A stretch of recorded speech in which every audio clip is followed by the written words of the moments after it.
2019년 서점대상 수상작, 곁에 있는 사람이 더욱 소중해지는 가족 소설. 2명의 엄마, 3명의 아빠의 손에 자라며 늘 사랑받은 소녀 유코의 이야기. 부모와 자식의 역할에 대해 다시 생각하는, 그리고 바통은 넘겨졌다.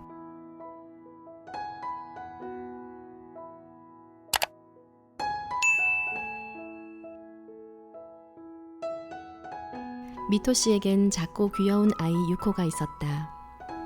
그와 결혼을 결심하게 된 큰 이유이기도 했다. 게다가 육아에 대한 부담 없이 이 귀여운 아이를 키울 수 있다는 게 좋았다. 유코와 함께 저녁을 먹은 뒤 같이 젤리를 먹는 게 인생의 낙이 되었다. 예쁜 것을 사주었을 때 기뻐하는 모습도 재미있다. 갑자기 8살짜리 내 아이가 생긴다는 건 아주 옛날 지나간 나의 8살 시절을 다시 겪을 수 있는 느낌이다. 하지만 그 기쁨도 잠시. 유코의 아빠가 브라질로 발령을 받게 되었다. 브라질이라는 곳은 나에게 무서운 곳이었다. 말도 다르고 음식도 다르고 모든 게 다른 곳. 치안도 좋지 않고 심지어 3년이라는 긴 기간 동안 그곳을 견뎌낼 자신이 없었다. 내가 브라질에 가지 않으면 유코와 헤어져야 한다는 사실이 괴롭혔다. 유코와 함께 하고 싶어 미토 씨와 많이 의논했다. 유코에게 선택하라는 큰 짐을 짊어줬다.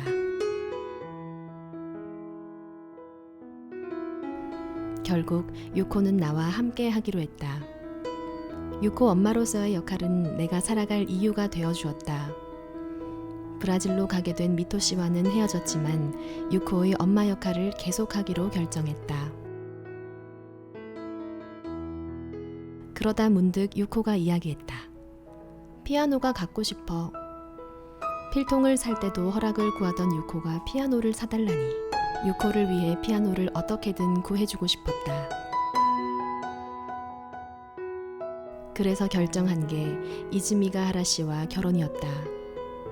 그는 나보다 나이가 훨씬 많았지만 돈도 많고 무엇보다 그의 집에는 큰 그랜드 피아노가 있었다. 한 3개월 정도 지났나 유코에게는 큰 그랜드 피아노와 풍족하고 안정적인 집이 생겼다. 그렇지만 나는 이 모든 게 답답하고 불편해졌다. 문득 여기 있으면 안 될 것 같다는 생각이 들었다. 집에 가만히 있는 것보다 일을 하고 싶어졌다. 유코는 피아노가 좋다며 이즈미가 하라씨와 같이 살겠다고 했고 나는 결국 나왔다. 저녁마다 유코를 찾아가서 그동안 있었던 이야기를 해주며 지내왔다. 어느 날 나는 중학교 동창회를 가게 되었다. 거기서 모리미야라는 대기업에 근무하는 명문대 출신의 엘리트 동창이 있었다. 그는 심지어 금붕어를 10여 년간 키웠다고 했다. 똑똑하고 진득한 사랑을 줄 수 있는 아빠를 유코에게 만들어주고 싶었다. 그와 결혼하자고 해야겠다.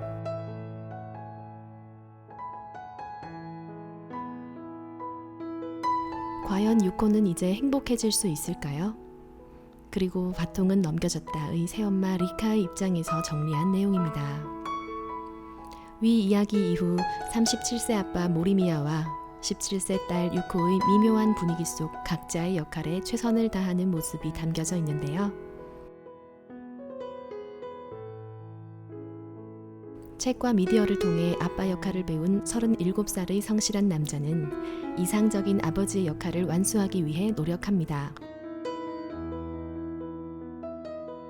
모리미야뿐만 아니라 친아빠인 미토, 그리고 스쳐 지나간 이즈미가 하라도 그들의 입장에서 부모 역할을 하기 위해 최선의 노력을 하죠.